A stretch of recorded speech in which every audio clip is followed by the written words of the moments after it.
নমস্কার বন্ধুরা, education culture YouTube চ্যানেলে তোমাদের প্রত্যেককে স্বাগতম। তো তোমাদের এডুকেশন কালচার ইউটিউব চ্যানেলের তরফ থেকে আমি তোমাদের বলেছিলাম যে প্রিভিয়াস 5 ইয়ার্সের যে প্রশ্নগুলো তোমাদের এসছে সেই প্রশ্নগুলো এবং তার সম্ভাব্য উত্তর সম্পর্কে আমি কিন্তু বিস্তারিত আলোচনা করব। তো আমি এখন তোমাদের জুন 2021 সালের অ্যাপ্লাইড কেমিস্ট্রির যে প্রশ্ন সেই প্রশ্ন নিয়ে আলোচনা করছি। সবার প্রথমে আমি এমসিকিউ প্রশ্নগুলো আলোচনা করব, তারপর ধীরে ধীরে লং অ্যান্সার টাইপ কোশ্চেনের দিকে যাব। দেখো, তোমাদের কিন্তু 2021 সালে আমি পরীক্ষা দিয়েছিলাম, তখন আমাদের টোটাল মার্কস যেটা ছিল এন্ড সেমিস্টারে সেটাও কিন্তু 60 মার্কসই ছিল। এখন যেটা তোমাদের 60, সেটা কিন্তু আগেও টোটালে কিন্তু 60 মার্কসই ছিল।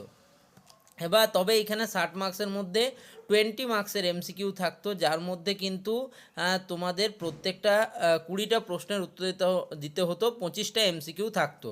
ঠিক আছে, এবার এইখানে কিন্তু কোনো সাপোর্টিং স্টেটমেন্টে উত্তর দেওয়ার ছিল না, শুধুমাত্র তোমাকে প্রশ্নের উত্তর দিলেই কিন্তু তুমি ফুল মার্কস পাবে এবং প্রত্যেক প্রশ্নের জন্য এমসিকিউ এর জন্য 1 মার্কস ধার্য ছিল। প্রথম প্রশ্ন, একদম আমি একবারে প্রশ্নতে যাব, অযথা কিন্তু বকে কোনো লাভ নেই। দেখো, প্রথম প্রশ্ন বলছে the maximum number of hydrogen bonds that a molecule of water can have is. তো ম্যাক্সিমাম নাম্বার হাইড্রোজেন বন্ড একটা ওয়াটার মলিকিউলের মধ্যে কত থাকতে পারে? অবশ্যই এর আনসার হবে কিন্তু 4। তোমরা বলবে যে দাদা আমার কিন্তু সাপোর্টিং স্টেটমেন্ট লাগবে, কারণ এখন আমাদের কিন্তু সাপোর্টিং স্টেটমেন্ট দিতে হচ্ছে। তো দেখো, এর সাপোর্টিং স্টেটমেন্ট তোমরা এভাবে দিতে পারো যে সিঙ্গেল ওয়াটার মলিকিউল, যদি তোমাকে লিখতে হয়, লিখে জবাব দিতে হয়, তাহলে লিখবে single water molecule, single water molecule, single water molecule H2O can participate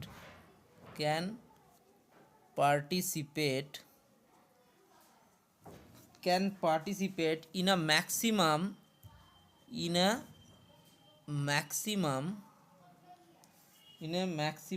of 4 hydrogen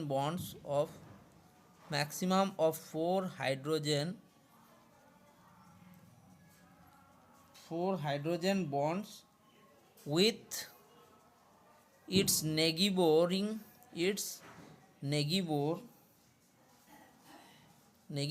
water molecule, মানে পার্শ্ববর্তী একটা ওয়াটার মলিকিউলের সাথে সে কিন্তু এর সাথে কিন্তু 4 নাম্বারস অফ বন্ড কিন্তু তৈরি করতে পারে, যার মধ্যে দুটো বন্ড তৈরি হবে তোমার হাইড্রোজেনের দ্বারা, যেটা হচ্ছে তোমার কিন্তু যে ক্ষেত্রে হাইড্রোজেন হবে তোমার ডোনার, আর দুটো বন্ড তৈরি হবে লোন পেয়ার অফ অক্সিজেনের জন্য। দুটো পেয়ার অফ অক্সিজেনের জন্য দুটো বন্ড, আর তোমার হাইড্রোজেন বন্ড ডোনারের জন্য দুটো বন্ড, অর্থাৎ টোটাল 2 + 2 4টে কিন্তু আমরা বন্ড পাবো। নেক্সট 2 নম্বর প্রশ্ন দেখো, dash is the species with a bond angle of 120 degree. নিম্নলিখিত যে স্পিসিসগুলো তার মধ্যে কোনটার বন্ড অ্যাঙ্গেল 120 ডিগ্রি? অপশান হচ্ছে PH3, NH3, BCl3, ClF3। ঠিক আছে, তো এই চারটে কিন্তু অপশান। তাহলে দেখো, the species with a bond angle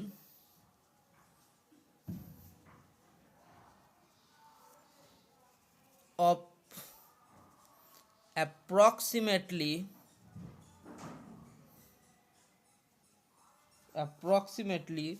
120 degree. যদি আমরা 120 ডিগ্রি বলি, সেক্ষেত্রে একটা নামই আমাদের মাথায় আসে, সেটা হচ্ছে BCl3, বোরন ট্রাইক্লোরাইড। ঠিক আছে, BCl3 ফুল ফর্ম হচ্ছে বোরন ট্রাইক্লোরাইড। সেটার কিন্তু আমাদের বন্ড অ্যাঙ্গেল 120 ডিগ্রি হয়। কোন থিওরি দিয়ে? According to the VACPR theory বা ভেসপার থিওরি অনেকে এটাকে বলে। এর পুরো নাম কি? এর পুরো নাম হচ্ছে valence shell electron pair repulsion theory. Theory,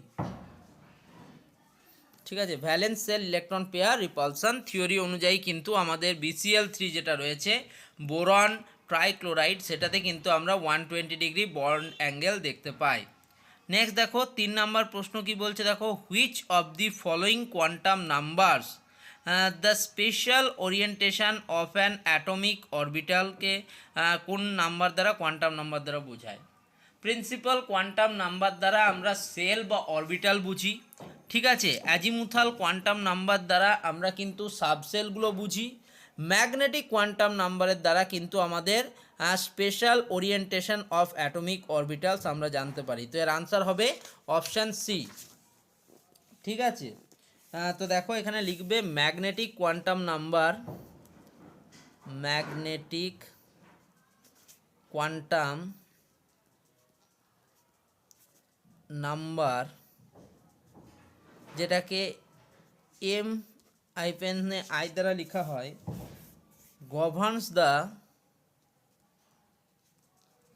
governs the special orientation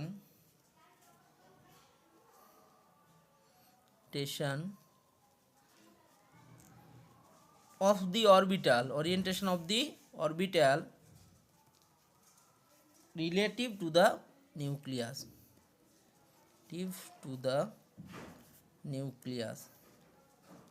okay. Next 4 নম্বর প্রশ্ন দেখো, অ্যাকর্ডিং টু বোরস থিওরি মোতাবেক the orbits in which electron move করে কোন অরবিটে? Option A elliptical, option B cylindrical, option C circular, option D oval. তাহলে answer হবে option C circular. তো দেখো বোরস থিওরি, আর যদি তুমি বলো ইলিপ্টিক্যাল অরবিটালের ধারণা কে দিয়েছিল? সোমারফিল্ড, ওকে। আর সার্কিউলারের ধারণা কে দিয়েছিল? বোর। তাহলে বোর প্রপোজ করেছিল, bore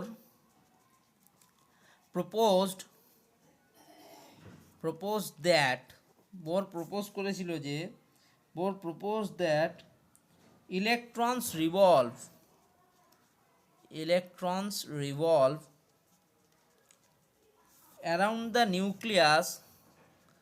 around the nucleus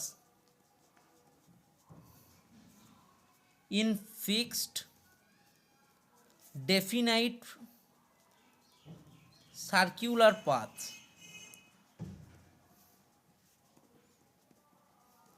called stationary orbits. Next প্রশ্ন 5 নম্বর প্রশ্নটাতে একটা দেখো ম্যাথামেটিক্যাল ফরমেশন দিয়েছে, বলছে দেখো if the mole fraction of 4.5 moles of solute is 0.5, what is the number of moles of solvent বার করতে দিয়েছে। তো এর একটা ফর্মুলা আছে, এক্স সলিউট ইকুয়ালস টু ইটাই সলিউট বাই ইটাই সলিউট প্লাস ইটাই সলভেন্ট, আর আমাকে এই ইটাই সলভেন্টটাই বার করতে দিয়েছে। তাহলে এক্স সলিউট কত? এক্স সলিউট হচ্ছে 0.5 মোলস। এক্স সলিউট কত? মোলস অফ সলিউট কত? 0.5 মোলস। তাহলে 0.5 ইকুয়ালস টু আমার কত দিয়েছে দেখো, ইটাই সলিউট কত? 4.5। তাহলে 4.5 নিচে কত হলে ইটাই সলিউট কত? 4.5 প্লাস ইটাই সলভেন্ট কত হচ্ছে তোমার আমরা জানি না, এটাকে আমি ধরলাম ইটাই সলভেন্ট যেরকম আছে থাকবে। তো এই ক্যালকুলেশনটা আমরা করব একটা ফাঁকা জায়গায়, এখানে করছি ধরো। তাহলে 0.5 ইন্টু 4.5 প্লাস ইটাই সলভেন্ট ইকুয়ালস টু আমার হচ্ছে 4.5। তাহলে এটাকে আমি ওইদিকে নিয়ে গেলে কি হবে? 4.5 প্লাস ইটাই সলভেন্ট ইকুয়ালস টু 4.5 বাই 0.5, 5 9 45, এটা হবে 9। তাহলে ইটাই সলভেন্ট কত হবে? ইটাই সলভেন্ট হবে আমার 9 মাইনাস 4.5 ইকুয়ালস টু 4.5। এটাই হচ্ছে কিন্তু এর উত্তর, 4.5 হচ্ছে এর উত্তর। তাহলে আমার কি প্রশ্নটা ছিল, if the mole fraction of 4.5 moles of solute is 0.5, what is the number of moles of solvent? তাহলে number of moles of solvent পেলাম আমরা 4.5। তার মানে number of moles of solute এবং number of moles of solvent দুটো কিন্তু একই বেরোলো। তোমরা জানো তো এই ফর্মুলাটা। আরেকটা ফর্মুলা এটা করা যায়, তবে আমি তোমাদের একটু কঠিন ফর্মুলাটাই শিখালাম, ঠিক আছে? নেক্সট আমরা পরবর্তী প্রশ্নগুলো পরের পার্টে আলোচনা করছি। এই পার্টটা এখানেই শেষ করলাম।